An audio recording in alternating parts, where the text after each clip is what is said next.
வந்து அதிமுக கூட்டணியில இருக்கு அப்படின்னு சொல்லிட்டு அதிமுக அதிகாரப்பூர்வமா அறிவிச்சாங்க. உடனே ஒரு அரை மணி நேரத்துல வந்து தேமுதிக அது அப்படி எதுவும் நாங்க சொல்லல, இப்போதைக்கு நாங்க சொல்லல, ஜனவரியில நாங்க எங்களோட கூட்டணி நிலவரம் சொல்றோம் அப்படின்னு சொல்றாங்க. அது அவங்கவுங்க கட்சி, அவங்கவுங்க கட்சியின் உரிமை, அவங்கவுங்க கட்சியின் முடிவு. அதுல எனக்கு என்ன கருத்து நான் சொல்ல முடியும்? நான் யாரோடும் கூட்டு சேரல. எனக்கு சாப்பாட்டுல மட்டும்தான் கூட்டு பொரியல். சண்டையில நான் எப்பவும் தனிச்சு தான் போடுவேன். அதனால என்னை நீங்க அந்த ஆட்டத்துல சேர்க்கறது தப்பு. அது அவங்களும் தலைநகர் டெல்லியில சார் இப்போ 4 தலைமுறைகளாக இருந்த தமிழர்கள் மதராஸ் முகாம்ல இருந்து வீடுகள் இடித்து அகற்றப்படுறாங்க. ஆளும் பாஜக அரசு அதை செஞ்சுட்டு இருக்கு. அது எப்படி பாக்குறீங்க? நாங்க டெல்லியில் இருக்கிற எங்க தம்பிகள் போய் போராடினாங்க, பேசினாங்க. நான் கூட தொடர்ச்சியா பணியில் இருந்துட்டேன். ஏன்னா நான் போய் அங்கே ஏற்கனவே பல போராட்டங்களை செஞ்சேன், செய்யலாம். இதை 40 நாடாளுமன்ற உறுப்பினர்களை வைத்திருக்கிற இன்றைக்கு தமிழ்நாட்டை ஆண்டுகிட்டு இருக்கிற கட்சிகிட்ட நீங்க கேட்கணும், இதுக்கு காங்கிரசின் நிலைப்பாடு என்ன? மாநில முதல்வர் என்ன சொல்லியிருக்காரு? காலையில வீடுகள் எடுத்து அகற்றப்பட்டிருக்கு. அது ரொம்ப நாளா இருக்கு அந்த பிரச்சனை. இந்த சிக்கல் வந்து இன்னைக்கு இல்ல, 2-3 மாசமா நடந்துகிட்டு இருக்கு. ஹரியானால இதே மாதிரி 5000 கணக்கான குடும்பங்கள் விரட்டப்பட்டிருக்கு. ஆனா இங்க 1.5 கோடி வட இந்தியன் வந்து குடியேறி அவன் இங்க வந்து எல்லா நிறுவனங்களையும் வேலை செய்யவும், கட்டுமான பணிக்கும், நாத்து நடவும், கருதருக்கும் வந்து இங்க 1.5 கோடி பேர் குடியேறி அவன் குடும்ப அட்டை எடுத்து அவன் இந்த பங்கீட்டு அட்டை அதைய ஒரே நாடு ஒரே ரேஷன் கார்டுல அவங்களுக்காக கொண்டு வரப்பட்டதுதான். வாக்காளர் அடையாள அட்டை எடுத்து வாக்கு செலுத்த வந்துட்டான். இப்ப எங்களுக்கு இருக்கிற பயம் 1.5 கோடி இன்னும் 1 கோடி வந்துட்டான்னா இந்த நாட்டின் அரசியலையும் அதிகாரத்தையும் அவன் தீர்மானிச்சிருவான். அப்புறம் கதை முடிஞ்சிடும். ஈழத்துல அடிச்சு வரட்டும் போது அகதியா நிக்கவாது எனக்கு இங்க ஒரு 1/2 கிரவுண்ட் இடம் இருந்துச்சு. இங்க அடிச்சு வரட்டினானா எங்கேயும் போக முடியாது. இப்ப டெல்லியில இடிக்கிறான், நாளைக்கு ஒவ்வொரு இடமா இடிப்பான். இதுக்கு முன்னாடி ஹரியானால அடிச்சான், அதுக்கு முன்னாடி மும்பைல மகாராஷ்டிரால உங்களுக்கு தெரியும் அடிச்சு தாராவில அடிச்சு வரட்டினா. இப்ப தண்ணி கொஞ்சம் கொஞ்சமா நடக்கும். இங்க வந்தவன் எங்களை திருப்பூர்ல அடிக்கிறான், அடிக்கிறான். இப்ப வாடகைக்கு குடியிருந்த ஒரு பீகாரி ஒரு இளைஞர்கள் சத்தம் போட்டு பேசியிருக்காங்க. இந்த வீட்டு உரிமையாளர் சத்தமா பேசாதீங்கன்னு சொன்னது கொண்டுட்டான். எப்படி இருக்கு? சத்தமா பேசாதீங்கன்னு சொன்ன உரிமையாளரே கொல்லப்படுறாருன்னா எதிர்காலம் எங்க போய் நிக்கும்னு பாருங்க. இந்த அதிகாரங்கள் அவர்கள் மேல நடவடிக்கை எடுக்காது. அது இதை நீங்க தான் எனக்கு சொல்லக்கூடாது. நான் வந்து இதெல்லாம் சொன்னா நீங்க என்னை வந்து ஈனவெறியன், மொழி வெறியன் அதெல்லாம் சொல்லுவீங்க. அது நீங்க தான் சொல்லணும் என்ன தீர்வு. திமுக பொதுக்குழுல 27 தீர்மானம் நிறைவேற்றிருக்காங்க. அதுல ஜூன் 3ஆம் தேதி கருணாநிதி அவர்கள் பிறந்த நாள செம்மொழி நாளாக கொண்டாட தீர்மானம் நிறைவேற்றிருக்காங்க. கருணாநிதி அவர்களுக்கும் செம்மொழிக்கு என்ன சம்பந்தம் இருக்கு? ஐயா கருணாநிதிக்கும் செம்மொழிக்கு என்ன சம்பந்தம் இருக்கு? நீங்க கொண்டாடினா நான் முதலமைச்சர் ஆயிட்டேன், மறுபடியும் கொண்டாடுவீங்களா திண்டாடுவீங்களா? எல்லாம் சேர்த்ததானே. என் மொழி செம்மொழியா இருந்ததா நீங்க செம்மொழியா ஆக்குனீங்களா? யார்கிட்ட பதில் இருக்கு? தமிழ் செம்மொழியா நீங்க ஆக்குனதுனால செம்மொழியா?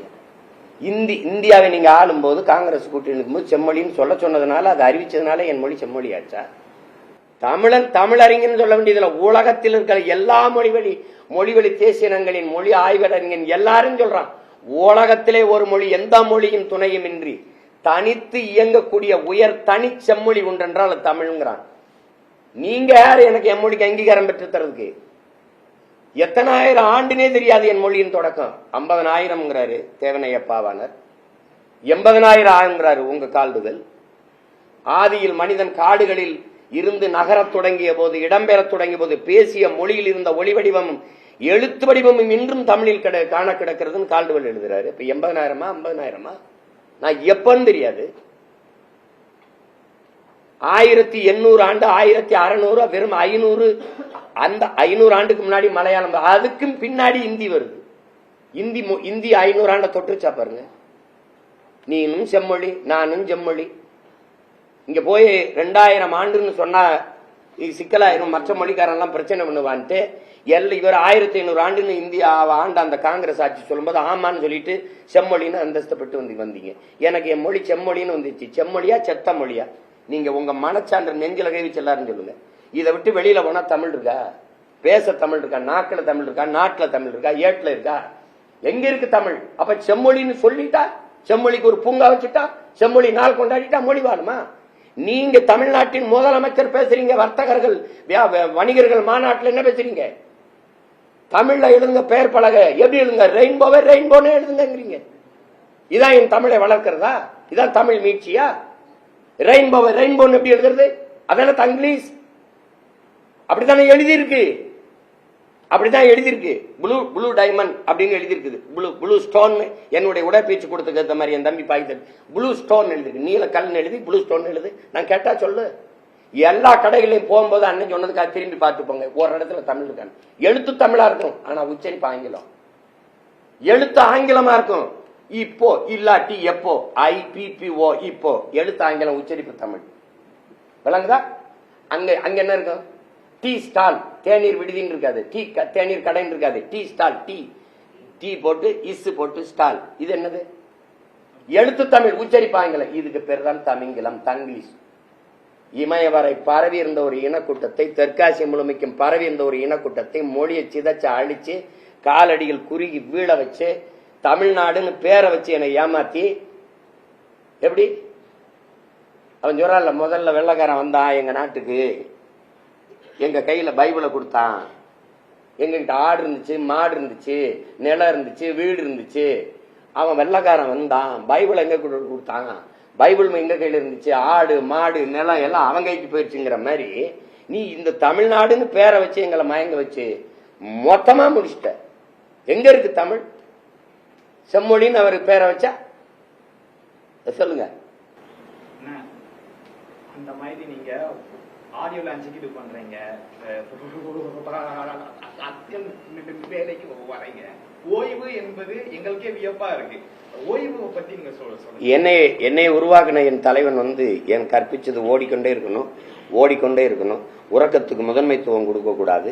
நாம் அடிமை, உரிமை பெறுகிற ஓடுங்க. ஒரு நாள் உறங்கலாம், ஒரு நாள் உறங்கலாம், நிம்மதியாக உறங்கலாம். யாரும் நம்மை எழுப்பவே மாட்டார்கள் மரணத்திற்கு பிறகு. இன்னும் என் காதுகளை கேட்டுட்டு இருக்கு, ஓடிட்டு இருக்கேன். இப்போ அரசியலில் அரசியல்ல பொதுவாகவே சோம்பலும் ஓய்வும் தற்கொலைக்கு சமம்ங்கிறான். உலகத்தில் சாதித்த எல்லா சாதனையாளனும் மிக குறைந்த அளவு உறங்கினம் தான். உங்களுக்கு புரியுதுன்னு நினைக்கிறேன். அதனால என்னை வளர்த்த இந்த ஆட்கள் எல்லாம் சித்தர்கள், யோகிகள் எனக்கு சொல்லிக் கொடுக்குறாங்கல்ல, இந்த சித்த மருத்துவர் எல்லாம், உன் பாட்டு போடா, உனக்கு உடம்புக்கு ஓய்வு தேவைன்னு அதை எடுத்துக்கிறோம்.